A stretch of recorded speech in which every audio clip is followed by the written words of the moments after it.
YouTube. The platform that has become the industry standard as being the legacy social media, where you can often trust to find things that are high quality, brand safe, and otherwise well thought out long and short form content. And while this may be the truth about YouTube as a platform now, it honestly was not always like this. Actually, I'd go as far to say that old YouTube was weird.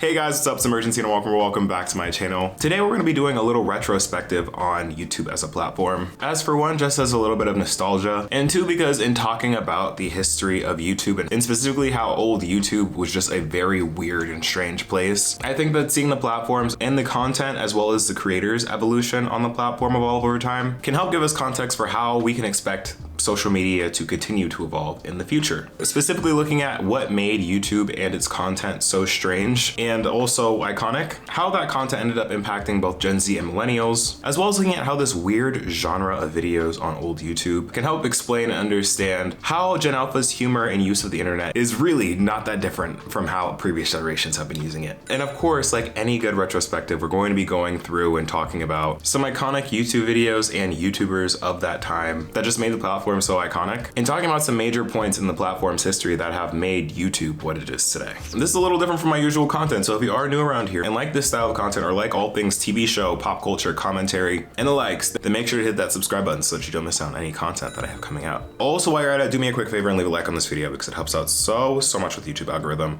And if you're feeling frisky, you can follow me on my social medias at Imurgency on Instagram, TikTok, and Twitter, where I post other things. That was more dramatic than I needed it to be. It's lifestyle and fashion content, so let's get into the video. So in order to understand old YouTube, it's important to know where the platform started from. According to an article, YouTube was initially founded on February 14th, 2005 by founders Chad Hurley, Steve Chen, and Jawed Karim, initially branding it as an online video sharing platform, which I feel like has mostly held up over time. According to this one article, the original goal of YouTube as a platform was to make it simple for individuals to publish and distribute videos globally. Because prior to YouTube being a thing, there just was not really a mainstream way for the general public to share videos online. Although those videos that the founders initially intended for people to share were more so home videos, the site very quickly expanded past that, with people beginning to post a myriad of different types of videos on the platform beyond what the founders could have even imagined. By January 2006, less than a year after YouTube's founding, YouTube was gaining over 25 million video views a day. And as the platform kept growing bigger and bigger, YouTube was eventually bought out by Google in late 2006. And from there, the platform just kept growing and evolving. But you're not here for a history lesson on the business behind YouTube. We're here to talk about what kind of content was being put out during that time. So like I said, the initial intention behind YouTube as a platform was for people to post their home videos online, which definitely did happen. And that was a lot of the appeal of old YouTube. Like going back 15 years on the platform, you'd see so many different videos of people sharing their lives online and sharing some of their most intimate moments as some form of video scrapbook, with a lot of the moments either being really heartwarming, funny, or just mundane daily tasks. That style of home video content, like people were truly just posting any and everything to YouTube because people kind of just did not really know what to do on the platform. Like I said, this was kind of unprecedented at the time. And while there were an abundance of home videos that were being posted, we also saw a rise of people just sitting down and talking to the camera. This was an era where we saw a lot of skit content come to the forefront, with young millennials at the time coming together to make fun skit videos with their friends, some a little bit more problematic than others looking back at them now. You had creators like Nigahiga creating videos like how to be ninja, how to be gangster, and how to be emo, which again, like I said, looking back at those now, I don't know if those would fly, but at that time, people loved them. You also had creators like Smosh on platform, also making comedy skits. And at this time, these videos were doing amazing, garnering hundreds of thousands, if not millions of views on their videos, which are some of the first cases of online virality. And while these types of videos specifically were very popular and had their moments of being crass with their humor and overall just kind of edgy for the time, I wouldn't categorize this genre of content as being necessarily weird. We have to take a little step over to a different side of YouTube at that time to really get a sense of what this weird section of YouTube was really about. And for these sets of videos, I can personally speak from experience because I remember being in elementary school and hearing these other 5 to 7-year-olds talk about these videos that they'd see online on YouTube. We should honestly all be entitled to some free mental health services because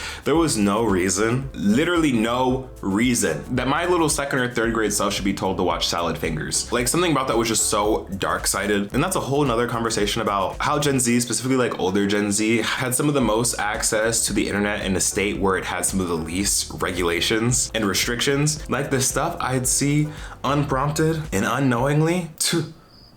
It explains a lot for our generation, I'll say that much. But a lot of the themes for this weird section of YouTube really come down to a few commonalities. This genre of content on YouTube, you had videos like Charlie the Unicorn, Salad Fingers, The Annoying Orange, which all are based on these things that seem child-friendly. I want to say child-friendly for that time, because all these things are animated or cartoonish, and at that time, anything that was cartoony or animated was automatically seen as being for kids. And for the most part, the beginning of these videos are pretty tame. Like Charlie the Unicorn, for example. It initially starts out as just like Charlie the Unicorn being annoyed by two other unicorns trying to get him to go to Candy Mountain, which sounds innocent enough. It just starts off as this playful little quest, very unsuspecting. But as the video goes on, it starts to get a little bit more uncomfortable and strange and starts to fall into that uncanny valley territory. And just something doesn't feel right, and it makes things even more uncomfortable because it's the concept of playing with something that is familiar but also not. And eventually the video goes from these unicorns trying to find Candy Mountain and these singing magical letters to Charlie the Unicorn getting his kidney stolen. And I've recently rewatched all these videos that I'm going to be mentioning and talking about. And looking at them now, they're honestly not that bad, except for Salad Fingers. Salad Fingers still kind of gets me just because of the trauma of it all. But for the most part, they're not that bad. But at that time, being like 6 or 7, like that was kind of disturbing, you know? And since I keep mentioning it, Salad Fingers was just dark-sided overall, like dark-sided boots. It impacted me the same way I feel like Courage the Cowardly Dog impacted so many people, where like it starts off as fun, but then it just kind of gets creepy and it becomes one of those things that you just like don't forget and might have scarred you as a child. Side note, I just rewatched it again. Chills. Salad Fingers was just such an eerie series because everything about it was uncanny valley. Like everything about it was just really unsettling and uncomfortable. Between the unsettling music, the cast of characters that did not ever really speak besides Salad Fingers and just made noises, to Salad Fingers himself just being this really creepy maniacal character that ends up unaliving a bunch of people. And I feel like Salad Fingers specifically, I don't want to say it was a catalyst because I'm not sure which one came out first, but definitely fits in the genre of YouTube videos that came to follow, that follows a sort of dark-sided, sinister, uncanny valley-esque form of storytelling. We had video series like the Happy Tree Friends. I know Happy Tree Friends traumatized the whole generation, and I feel so bad for the parents that put that on for their kids on YouTube thinking it was going to be just these happy tree friends, these happy woodland creatures hanging around having a good old time. If you have not seen Happy Tree Friends and don't know at all what I'm talking about, look it up for yourself and be prepared. Because I don't think anything had shocked me more on first watch than Happy Tree Friends at the time that I saw it when I was a kid. Wow. But aside from that, Happy Tree Friends and the Don't Hug Me, I'm Scared series, which are just these shows that are built on shock value and just being so strange. Oh, and how can I forget? The Annoying Orange. The Annoying Orange, I don't remember it as being as dark-sided as it was. I'm saying right now I'm using dark-sided real loosely. Because when I was initially thinking about Annoying Orange, when I was initially scripting this video, I was like, oh, okay, this is just like a weird video of like a loud-ass orange that needed to get squashed. Like I recently rewatched it and it was that for the beginning of it. And then the apple that Orange was talking to ends up getting cut in half and is like screaming. It's like, as a kid, that would be kind of shocking because again, that is like an early exposure to death or being unalived. Because as a kid, you don't really think about those sort of things until you see them on screen. You're like, oh my God, did that apple just, ooh. And don't even get me started on the YouTube poops. The YouTube poops could be their own video because the poops have their own lore. Like, according to Wikipedia, a YouTube poop is a type of video mashup or edit created by remixing, editing pre-existing media sources, often carrying subcultural significance into a new video for humorous, satirical, obscene, absurd, and profane, as well as annoying, confusing, or dramatic purposes. Damn. Wikipedia kind of went off. Whoever wrote that really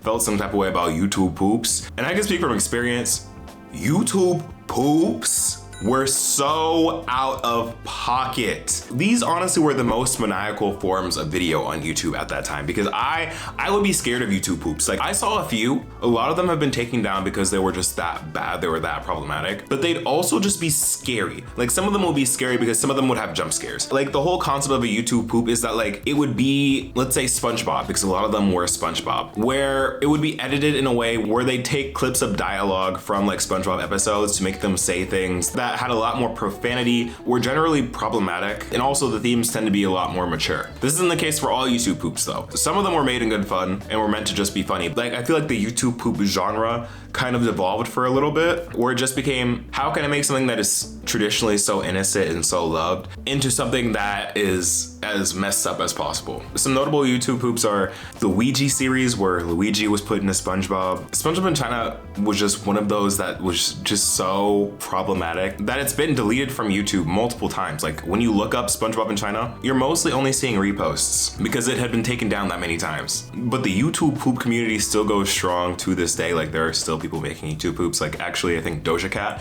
actually posted her own YouTube poop of herself as of like a week or so ago. But yeah, the girls got down. And all of this is to say that the general themes of this section of old YouTube videos can really just be encapsulated as a time where genuine weirdness and obsceneness was appreciated and valued. All of these videos have a certain style of uncanny valleyness to them, which intrigued the viewers of YouTube at that time. And they were truly only things that you could see on YouTube during that era. Like I've been saying before, like, YouTube was one of the first public video sharing platforms where anyone could post anything, and people really took full liberty of that. Like, the type of videos that were posted on old YouTube had you going to school to talk about and reference these weird and creepy videos as a way of having like cool points to your friends, and also challenging your friends to watch them. Like I said, back in elementary school and middle school, I'd be traumatizing myself because the girl used to be like, oh, have you seen Happy Tree Friends? It's such a happy and positive show about some animals having fun in their wildlife.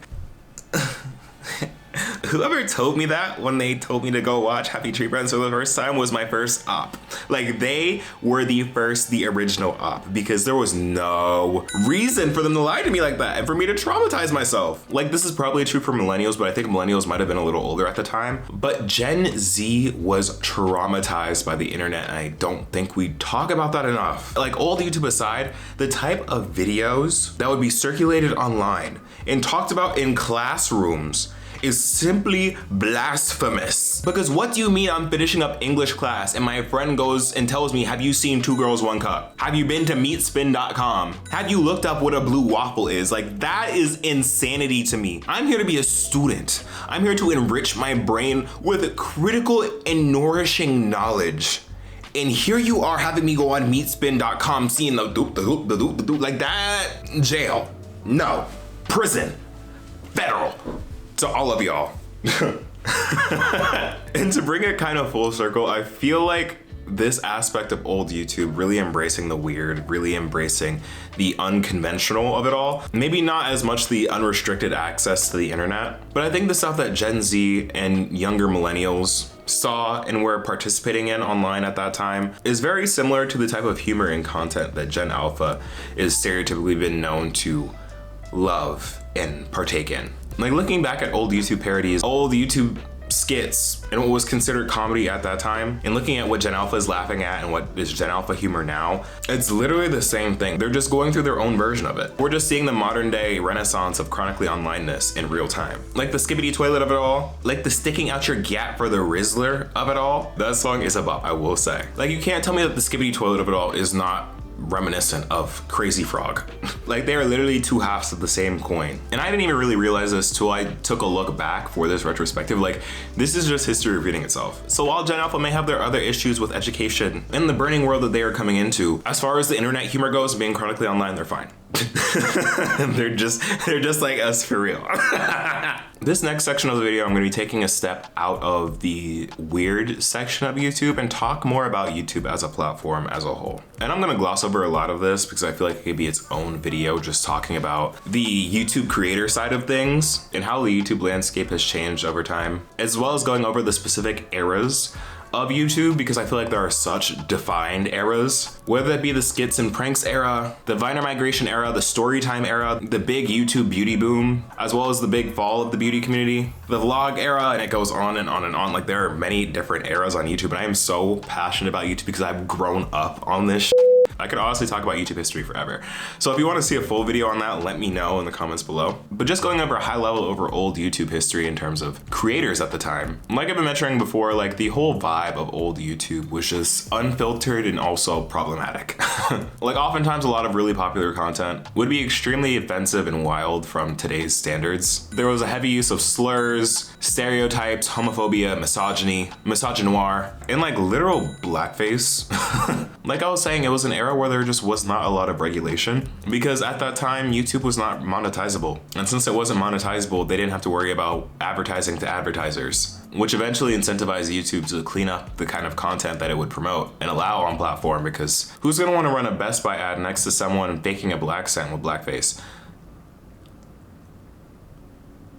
Right, and this is why a lot of specifically legacy YouTubers and legacy creators, like old YouTubers, get canceled routinely because a lot of them partook in these problematic and racy skits of the time because they were popular. Like think Shane Dawson, I think that one speaks for itself. Colleen Ballinger, Niga Higa, honestly so many other creators that have either scrubbed their accounts clean from that era or have just got into the cycle of routinely apologizing for it. YouTube in those early days was a place where you just go to be entertained. And honestly, the quality and the scope of entertainment was very different back then, but the type of content itself is actually kind of reminiscent to how things are right now. With the rise of short form video, videos back then weren't that long either. Like I feel like back in the early days of YouTube, anything longer than 5 minutes was considered a really long video. Like a lot of videos were short, 2 to 3 minute pieces. And it was an interesting era because I feel like in the beginning, viewers were fans of the content being posted on YouTube, but it really wasn't until YouTube started rewarding creators with monetization and exposure, which caused creators to want to take their platform seriously and like make content consistently,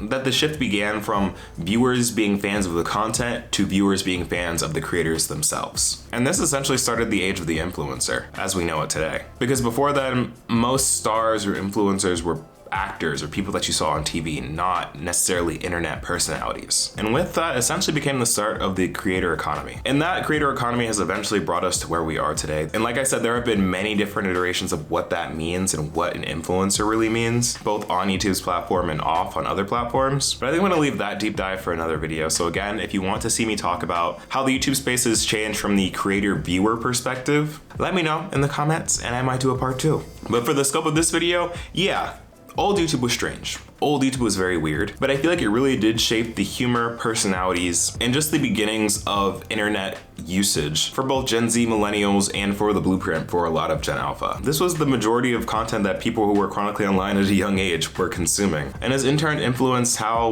we go about things online to this day, whether we want to admit it or not. But with that said, now I want to hear from you. Were you chronically online during the old YouTube era? Do you remember any of these videos from your childhood, or have you discovered them recently? And if not, what were some videos that were your Roman Empire? Like what videos really shaped you as a child that made you into the chronically online person that you are today? But yeah, y'all, thanks again for watching. If you're new to the channel, don't forget to subscribe, leave a like on this video, follow me on my socials at Imurgency. But other than that, I will see you in the next video. Peace.